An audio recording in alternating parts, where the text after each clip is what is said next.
Hello friends, इस शिक्षा विषय प्लेटफॉर्म पर आपका स्वागत है। मैं शुभम सिंह, आपकी मैथमेटिक्स की नेक्स्ट क्लास में। तो आज हम लोग परसेंटेज के आगे से प्रोसीड करेंगे। कल तक हम लोगों ने परसेंटेज की बेसिक फंडा को समझा और जाना कि कैसे कैसे हम लोग क्या करते हैं, परसेंटेज के बेसिक क्वेश्चनों को सॉल्व करते हैं। तो आइए हम लोग उसके आगे से प्रोसीड करते हैं। तो परसेंटेज का कुछ क्वेश्चन आता है सतत वृद्धि और कमी टाइप का, उस पर हम लोग आज चर्चा करेंगे पूरी क्लास में।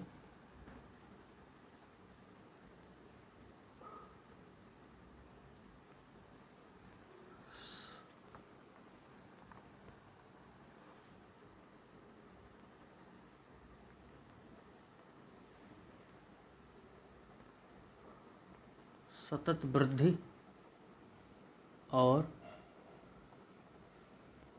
कमी।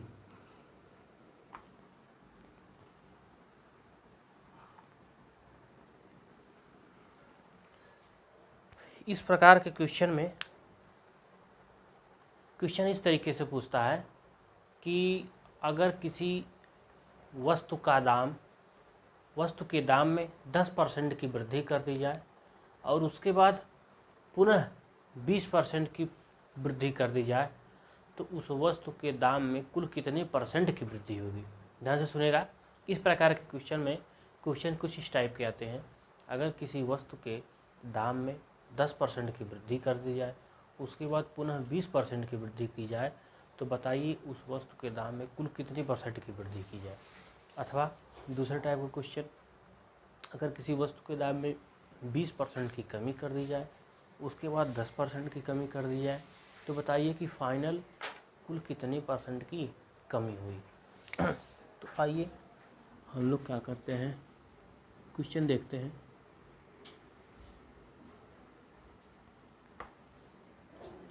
पहले वृद्धि पे तो कुछ देख लें एग्जाम्पल। अगर कहता है कि पहले x% की वृद्धि होती है, फिर y% की वृद्धि होती है, परसेंट लिख लीजिए। तो अगर ये क्वेश्चन आता है तो एक फॉर्मूला है, लिख लेते हैं कुल प्रतिशत वृद्धि का फार्मूला।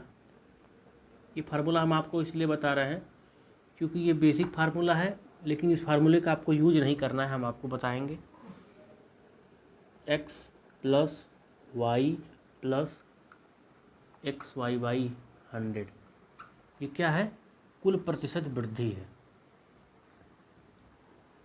ये हम इसलिए आपको बता रहे हैं क्योंकि ये न रहे कि हमने क्या किया, आपको फार्मूला को नहीं बताया, जबकि इस फार्मूले का हम लोग क्वेश्चन में यूज नहीं करेंगे। हम आपको बता रहे हैं कौन सा मेथड, उसी मेथड से आप फार्मूले को यूज करेंगे।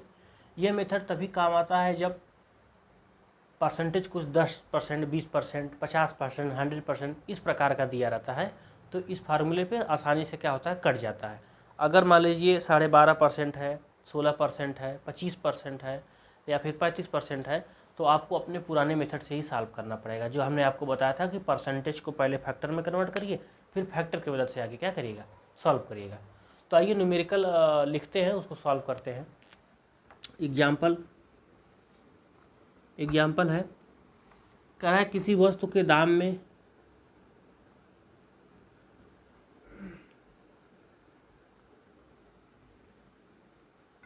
किसी वस्तु के दाम में 20% की वृद्धि को हमने इस सिंबल से दिखा दिया, तथा पुनः 20% की वृद्धि की जाए तो कुल प्रतिशत वृद्धि बताइए। वृद्धि बताएं, माने उस वस्तु के दाम में कुल कितना परसेंटेज इंक्रीज होगा।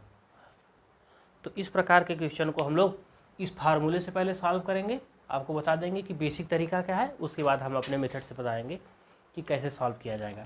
अगर इस मेथड से सॉल्व करते हैं तो लिख रहा है कुल प्रतिशत वृद्धि बताइए। तो सबसे पहले हम लिख लेते हैं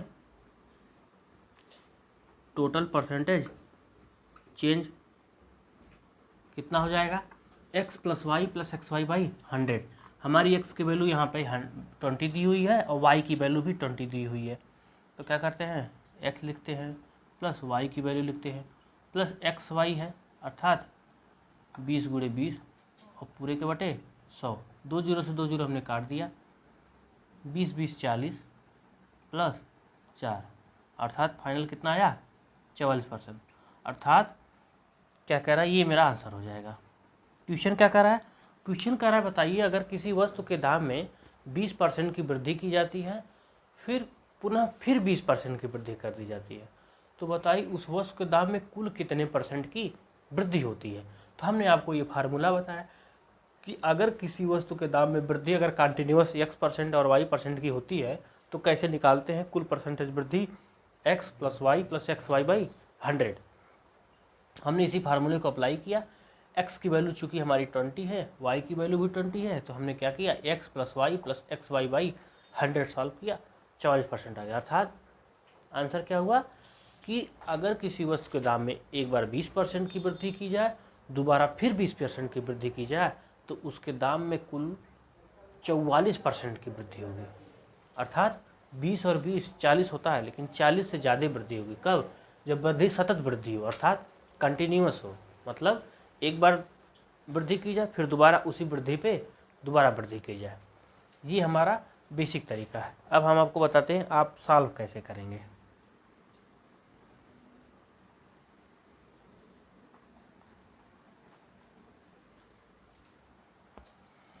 पहले क्या करते हैं, पहले 20% को फ्रैक्शन में तोड़ देते हैं।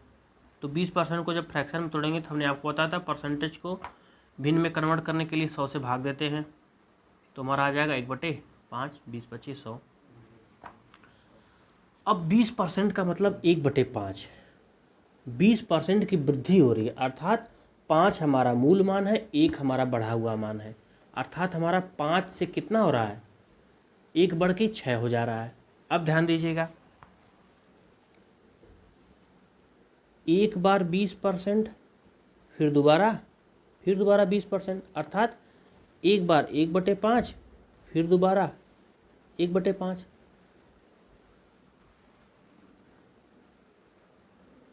यहाँ से देखिएगा, हमने बताया कि 1/5 अगर लिखा जाता है तो 5 मूल मान होता है, 1 बढ़ा हुआ मान होता है। अब लिख रहा है 20% की वृद्धि होती है, अर्थात ये तो हमारा क्या हो गया, वास्तविक मान हुआ।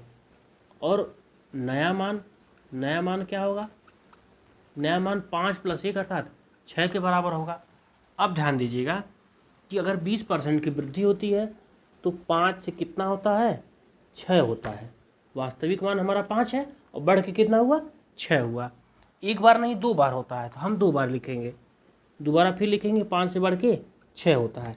अब इसको परसेंटेज में कैसे निकालते हैं, 5 का 5 में मल्टीप्लाई करते हैं तो हो जाता है 25, फिर इधर 6 का 6 में मल्टीप्लाई करते हैं 36। अर्थात हम क्या कंसीडर करेंगे, अब हम ये कंसीडर करेंगे कि 25 से बढ़ के 36 हो गया। ध्यान दीजिएगा, यहाँ हमने कहा 5 से बढ़ के 6 अर्थात 20%, फिर 5 से बढ़ के 6, फिर दोबारा 20%, दो बार 20% की वृद्धि होती है। तो हमने दोनों को इस प्रकार से लिखा, एक बार 5 से बढ़ के 6 लिखा। क्यों 5 से 6 लिखा, क्योंकि 20% की वैल्यू क्या आती है, 1/5 आती है।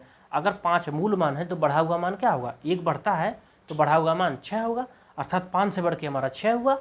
अगर 5 से बढ़ के एक बार 6 होता है तो 20% की 2 बार वृद्धि होती है, तो हमने 2 बार लिख लिया। अब 5 का मल्टीप्लाई 5 में करते हैं, 6 का मल्टीप्लाई 6 में करते हैं, तो यह हमारा 25 मूल मान हो जाएगा और 36 बढ़ा हुआ मान हो जाएगा। अब इसी में परसेंटेज चेंज निकाल लेंगे, तो क्या करेंगे, देखते हैं कि 25 और 36 में डिफरेंस कितने का है, 11 का, अर्थात 11 क्या है, यही वृद्धि है। अब वृद्धि कितने में है, 25 में है, बस यही आपको परसेंटेज निकालना है। अब लिख लेंगे कितना है, कुल वृद्धि, कुल प्रतिशत वृद्धि कितनी हो जाएगी। चेंज को ऊपर लिखते हैं तो चेंज हमारा कितने का हुआ, 25 से 36 में 11 का चेंज हुआ। अब पूरे के बटे मूल मान लिखते हैं, तो मूल मान हमारा 25 है। अब परसेंटेज निकालने के लिए 100 से गुणा करते हैं, अब हम काट देते हैं, तो 25 से 100 को काटेंगे तो 4, 11 में 4 का मल्टीप्लाई किए तो 44। ये हमारा क्या हो गया, आंसर हो गया। ये तरीका आपको अपनाना है, इसी तरीक़ों को हर क्वेश्चन में अप्लाई करना है। ये आसान तरीका है, आपको अभी स्टार्टिंग में हार्ड लग रहा होगा, लेकिन आप इसी मेथड से करेंगे तो आसान लगेगा। क्यों? क्योंकि ये मेथड हर परसेंटेज पे लागू हो सकता है। और ये हमारा जो क्वेश्चन है, ये मेथड जो है, हम 10%, 20% अगर पूर्णांक परसेंटेज दिया हुआ है तो ये आसानी से सॉल्व हो जाएगा। अगर कोई परसेंटेज भिन्न में दिया हो, जैसे मान लीजिए 12.5% दे दे, दूसरा परसेंटेज 36% दे दे, तो अब उसमें मल्टीप्लाई करेंगे, आप 100 से भाग देंगे तो प्रोसीजर लंबा हो जाएगा। अगर आपने परसेंटेज को भिन्न में कन्वर्ट कर दिया तो आप किससे कितना बढ़ रहा है, फिर किस में से कितना बढ़ रहा है, आपने मल्टीप्लाई किया, तुरंत परसेंटेज निकाल लिया। अभी एक दो क्वेश्चन हम लोग और लगाते हैं तो पता चल जाएगा कि क्या अंतर है दोनों तरीके में। और एक और क्वेश्चन है, बस डाटा बदल दिया है। उसमें कह रहा है कि दाम में एक बार 20% की वृद्धि होती है और पुनः 15% की वृद्धि होती है। इसको 15 लिख देते हैं।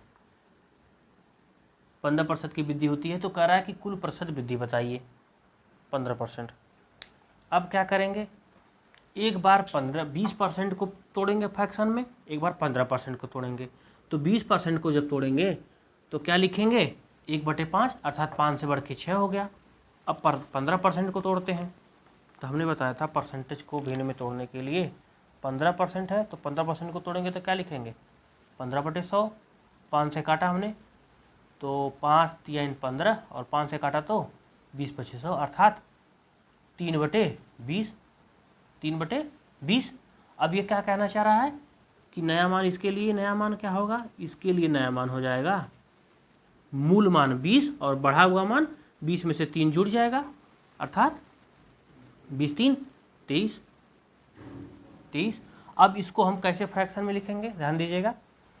अब हम इसको लिखेंगे कि 20% के लिए क्या लिखेंगे, 20% के लिए लिखेंगे कि 5 की वैल्यू बढ़ के 6 हो गई। 15% के लिए क्या लिखेंगे, 20 की वैल्यू बढ़ के 23 हो गई। ध्यान दीजिएगा, क्योंकि 15% को जो हमने फ्रैक्शन में चेंज किया तो 3/20 निकला। 3/20 कहना क्या चाहता है कि अगर कोई भी वस्तु है या कोई भी सामान है, अगर वो 20 रुपये का है या फिर 20 किलोग्राम है या 20 जो भी यूनिट में है, अगर उसमें 3 की वृद्धि की, अगर 15% की वृद्धि की जाती है तो 20 में 3 हिस्सा बढ़ जाएगा और बढ़ के कितना होगा, 23 बचेगा। तो हम उसको वही न्यूमेरिकल फॉर्म में लिखते हैं। क्या कहेंगे यहाँ पे कि 20 बढ़ के कितना हो जाता है, 23 हो जाता है। अब इन दोनों का आपस में मल्टीप्लाई कर देंगे, तो 20 का 5 में मल्टीप्लाई किया तो 100 हो गया। 23 का 6 में मल्टीप्लाई करेंगे, 6 3 18, 6 दूनी 12 1 13, अर्थात ये क्या कहना चाह रहा है कि हमारा 100 से बढ़ के 138 हो गया। अब हम इसी में परसेंटेज निकाल लेंगे, वही मेरा आंसर हो जाएगा। तो लिख लेते हैं प्रतिशत वृद्धि, यही मेरा आंसर हो जाएगा। जितनी प्रतिशत वृद्धि होगी वही मेरा क्वेश्चन का आंसर हो जाएगा। प्रतिशत वृद्धि कैसे निकालते हैं, मूल मान में से देखते हैं बढ़ा हुआ मान कितना है। 100 में से 38 में कितना चेंज आता है, 38 का चेंज आया। अब पूरे के बटे मूल मान हमारा 100 है, मूल मान 100 है। परसेंटेज निकालने के लिए 100 से मल्टीप्लाई कर देंगे, तो 100 से 100 मेरा कट गया, आंसर कितना आ गया, 38% हमारा क्या आ गया, आंसर। अर्थात हम क्या कह सकते हैं कि अगर किसी वस्तु के दाम में एक बार 20% की वृद्धि की जाए, पुनः दोबारा 15% की वृद्धि की जाए, तो उसके मान में कुल वृद्धि कितनी परसेंट के बराबर होगी, 38% के बराबर होगी। फिर से देखिएगा, हमने क्या किया, 20% को फ्रैक्शन बदला 1/5, 15% को फ्रैक्शन बदला 3/20। इसको लिख क्या सकते हैं, 5 से बढ़ के 6 होता है तो 5 से बढ़ के 6 हो गया। इसको क्या कहेंगे, 20 से बढ़ के 23, 20 से बढ़ के 23। हमने मूल मान का मूल मान में मल्टीप्लाई किया, बढ़े हुए मान का बढ़े हुए मान में मल्टीप्लाई किया। अब इन्हीं दोनों में क्या करेंगे, निकाल लेंगे कि कैसे परसेंटेज चेंज होता है। तो परसेंटेज चेंज कैसे निकालते हैं, दोनों वैल्यू का डिफरेंस, अर्थात 138 में से 100 को घटाएंगे तो कितना आएगा, 38, और बटे भाग देते हैं जो मूल वैल्यू होती है, अर्थात 100 से भाग दे दिया हमने। उसके बाद परसेंटेज निकालने के लिए 100 से मल्टीप्लाई करते हैं, मल्टीप्लाई करके आंसर निकाल लिए। ये हमारा सबसे बेस्ट तरीका है। एक और न्यूमेरिकल करते हैं। अब जितना न्यूमेरिकल करेंगे उतने आसानी से आप क्वेश्चन को सॉल्व कर सकते हैं। बस परसेंटेज को चेंज कर देंगे। एक जगह हमारा है 12.5%, 12.5%। एक जगह है 8/1/3%,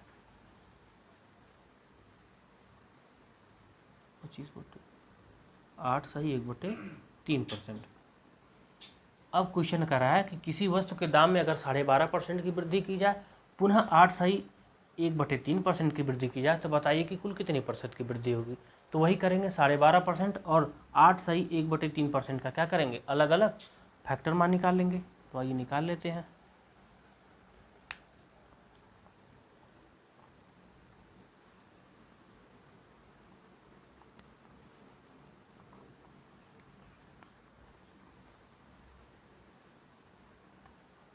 साढ़े 12% हमने पिछली क्लास में आपको बताया था। 12.5% को फैक्टर में बदलने के लिए क्या करेंगे, डायरेक्ट 1/8 लिख देंगे। अगला हमारा है 8/1/3%। ये 8/1/3% का क्या होगा, 1/12 हो जाएगा। अब ये क्या कहना चाह रहा है, चूंकि वृद्धि हो रही है, तो वृद्धि हो रही है तो मूल मान हमारा 8 है, बढ़ के कितना हो जाएगा, 9 हो जाएगा। तो हमने लिख लिया 8 से बढ़ के 9 हो गया। यहाँ पे भी वृद्धि हो रही है, अर्थात मूल मान 12 है, और बढ़ के कितना हो जा रहा है, 1 बढ़ के 13 हो जाएगा। यहाँ पे लिख लेते हैं 12 से बढ़ के 13 हो जाएगा। मूल मान का मल्टीप्लाई करते हैं तो 12/96, इसका मल्टीप्लाई करते तो 13 9 117। अब इन्हीं दोनों के बीच में क्या करेंगे, परसेंटेज डिफरेंस को निकाल देंगे, वही मेरा आंसर हो जाएगा। प्रतिशत वृद्धि, दोनों के बीच में लिखेंगे डिफरेंस, 17 इधर 4 इधर, अर्थात 21 पूरे के बटे मूल मान लिखते हैं 96, परसेंटेज निकालने के लिए 100 से गुणा करते हैं। तो 21 चौक को 96, सॉरी 21 को 96 से काटेंगे, 1 मिनट, 2 1 3, 3 से काट देते हैं तो 3 7 21 और 3 3 का 9, 3 दूनी 6, ठीक है।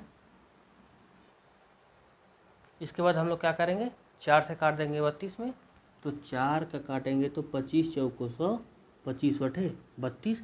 अब हम लोग 25 का साथ में मल्टीप्लाई कर देते हैं, तो 25 7 175 और बटे 8 का हमने भाग दिया तो 8 दूनी 16, 1 5 15, 8 1 8.70,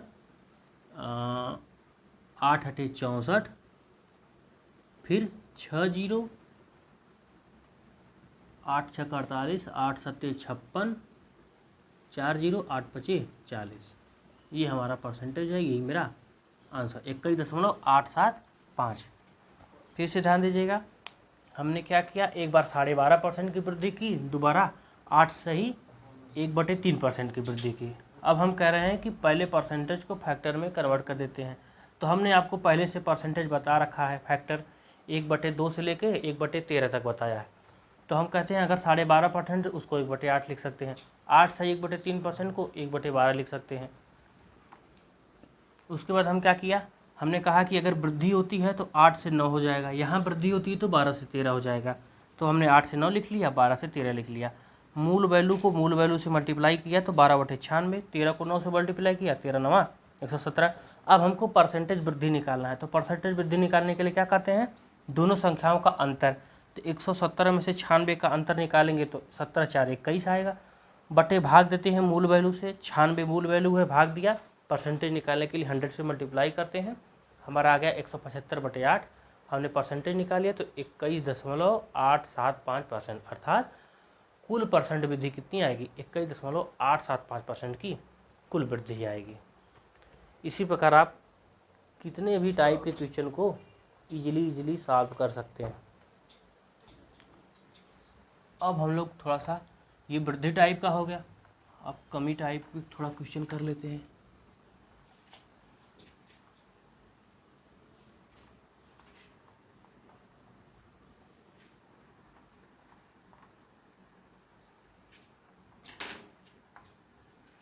अगर कहता है कि मान लीजिए ये कमी है, सतत कमी किस प्रकार का क्वेश्चन, तो कमी में अगर कहता है कि अगर यक्स किसी वस्तु के सामान में x% की कमी की जाए, फिर दोबारा y% की कमी कर दी जाए, तो कुल प्रतिशत कमी क्या होगी? तो कुल प्रतिशत कमी के लिए क्या करेंगे, x% x प्लस वाई यहाँ पे माइनस कर देंगे, -xy/100। ये हमारा फार्मूला हो गया सतत कमी का। क्वेश्चन पूछेगा कि बताइए किसी वस्तु के दाम में 10% की कमी की जाए, पुनः 20% की कमी की जाए, तो उस वस्तु के दाम में कुल कितने प्रतिशत की कमी होगी? तो हम ये फार्मूले का यूज़ करेंगे, x plus Y minus xy/100। लेकिन हम लोग जानते हैं फार्मूले का यूज़ नहीं करना चाहेंगे, कम से कम करने का प्रयास करेंगे। हम लोग अपने उसी पुराने मेथड का क्या करेंगे, हम परसेंटेज को फैक्टर में कन्वर्ट करेंगे और उसी बेस पे क्वेश्चन को सॉल्व करेंगे। तो आइए क्वेश्चन करते हैं। क्वेश्चन हमारा क्या कहता है, किसी वस्तु के दाम में 10% की कमी है,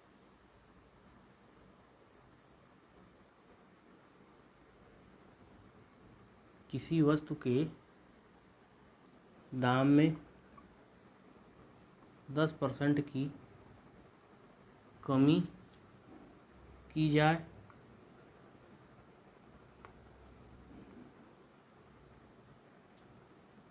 कमी हो, पुनः 10% की कमी की जाए तो कुल प्रतिशत कमी ज्ञात करें। देखिए अपने क्वेश्चन में क्या करेंगे, कह रहा है क्वेश्चन कि एक बार 10% की कमी की जाए, फिर पुनः 10% की कमी की जाए। तो इस प्रकार के क्वेश्चन में क्या करते हैं, ये सतत कमी प्रकार का क्वेश्चन है। तो इस प्रकार के क्वेश्चन को क्या करेंगे, अपने परसेंटेज को फैक्टर में कन्वर्ट करेंगे। जैसे मेरा 10% है तो 10% का फैक्टर क्या होगा, 1/10, अर्थात ये कमी की जा रही है, अर्थात ये अगर हमारा मूल मान है या वास्तविक मान है, तो नया मान क्या होगा, नया मान हमारा चूँकि कमी हो रही है तो 10 में से 1 माइनस होगा, तो 10 - 1 अर्थात नया मान 9 होगा, अर्थात 10 से घट के 9 हो गया। तो लिख लेते हैं कि अगर एक बार 10 से घट के 9 हुआ और 10% कमी हो, पुनः 10% की कमी होती है, एक बार दोबारा 10% की कमी होती है, अर्थात दोबारा 10 से 9 हो गया। तो क्या करते हैं, इसका मल्टीप्लाई करेंगे, 10 10 में 100, इसका मल्टीप्लाई करेंगे, 9 9 81। अब इन्हीं दोनों के बीच क्या करेंगे, परसेंटेज का चेंज निकाल लेंगे, वही मेरा आंसर हो जाएगा। लिख लेते हैं परसेंटेज कमी क्या होगा, ऊपर हम लोग लिखते हैं दोनों संख्याओं का अंतर। दोनों संख्याओं का अंतर कितना होगा, 81 में 100 का अंतर 19 का, बटे मूल मान हमारा 100 है, 81 नहीं लिखेंगे, जो हमारा मूल मान है उससे भाग देते हैं परसेंटेज में, तो हमारा मूल मान 100 हो गया, गुणे परसेंटेज निकालने के लिए 100 से मल्टीप्लाई करते हैं, तो 100 से 100 कैंसिल आउट हो गया, 19% हमारा आंसर हो गया। अर्थात अगर किसी वस्तु के दाम में एक बार 10% की कमी की जाए और पुनः दोबारा फिर 10% की कमी कर दी जाए, तो कुल प्रतिशत कमी 19% के बराबर होगी। ध्यान से देखिएगा, हमने क्या किया, 10% को फ्रैक्शन में बदला और उसके बाद हमने लिखा, लिख कैसे सकते हैं, चूँकि वास्तविक मान नीचे वाला होता है, ऊपर कमियाँ वृद्धि होती है, तो हमारे यहाँ वृद्धि हो रही है क्वेश्चन में। 1 की वृद्धि 10 में होती है, तो क्या लिखते हैं, नया मान 10 - 1 बराबर 9। अब इसको लिखते हैं 10 से घट कर 9 हुआ, फिर दोबारा 10 से घट कर 9 हुआ, तो 10 का 10 से मल्टीप्लाई किया 100, 9 का 9 से मल्टीप्लाई किया 81, हमने परसेंटेज कमी डायरेक्ट निकाल लिया 19%। एक और क्वेश्चन करते हैं।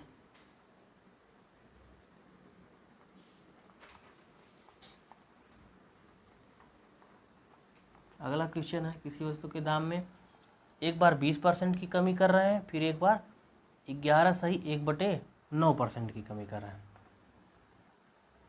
एक बार 20% की कमी, फिर एक बार 11/1/9% की कमी। फिर अब क्या करेंगे, अपने परसेंटेज को फैक्टर में कन्वर्ट करेंगे, 20% को फैक्टर में कन्वर्ट करेंगे तो हमारा आएगा 20/100, 20 बचे अर्थात 1/5। दोबारा है 11/1/9% को फैक्टर में कन्वर्ट करेंगे तो सीधे सीधे मेरा 1/9 आ जाएगा। हमने पिछली क्लास में आपको बताया था परसेंटेज को कन्वर्ट करने के लिए।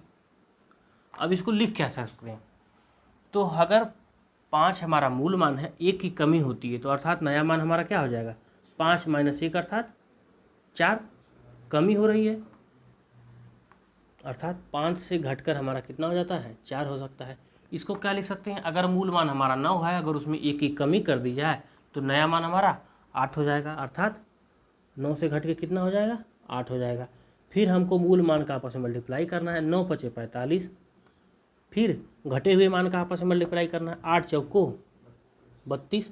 अब इन्हीं दोनों के बीच परसेंटेज डिफरेंस निकाल लेंगे, जो परसेंटेज कमी आएगी वही मेरा फाइनल आंसर हो जाएगा। तो निकाल लेते हैं प्रतिशत कमी। प्रतिशत कमी निकालने के लिए क्या करते हैं, दोनों संख्याओं के बीच का डिफरेंस लेते हैं, अर्थात 45 और 32 के बीच का डिफरेंस लेंगे। तो 32-45 के बीच का डिफरेंस 13 का, अब पूरे के बटे मूल मान हमारा कितना है 45 है।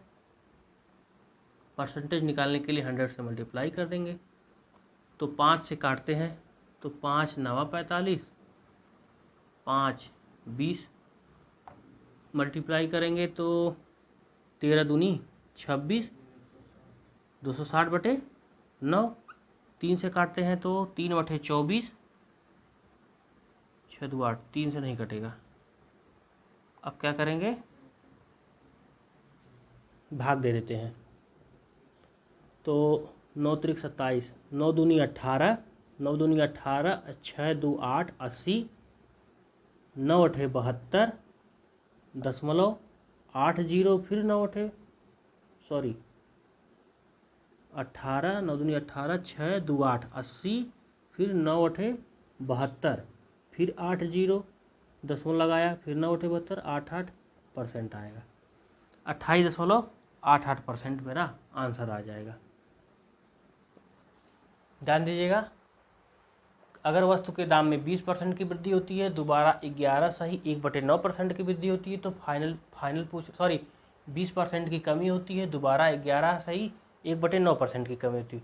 कह रहा है कि फाइनल कमी बताइए, तो फाइनल कमी क्या करिए, एक बार हमने 20% को फैक्टर में बदला, एक बार 21 सही 1/9% को फैक्टर में बदला। ये फैक्टर क्या कहना चाहता है कि 5 में 1 की कमी हो रही है, अर्थात 5 से 4 हो जा रहा है। ये कह रहा है कि 9 में 1 की कमी हो रही है, अर्थात 9 से 8 हो जा रहा है। हमने क्या किया, मूल मान का मल्टीप्लाई किया, 9 पचे 45, कम घटे हुए मान का मल्टीप्लाई किया, 8 चौको 32। उसके बाद हमको प्रतिशत कमी निकालना है। प्रतिशत कमी कैसे निकालेंगे, दोनों के बीच का डिफरेंस लिखेंगे, दोनों के बीच का डिफरेंस 13, उसके बाद मूल मान से भाग दे देंगे, मूल मान हमारा 45 है, उसके बाद परसेंटेज निकालने के लिए 100 से मल्टीप्लाई कर देंगे। हमने मल्टीप्लाई किया, हमारा 28.88% आंसर आ गया। इसी के साथ इस टाइप का क्वेश्चन समाप्त हुआ। नेक्स्ट लेक्चर में हम लोग अगले टाइप का क्वेश्चन सॉल्व करेंगे। धन्यवाद।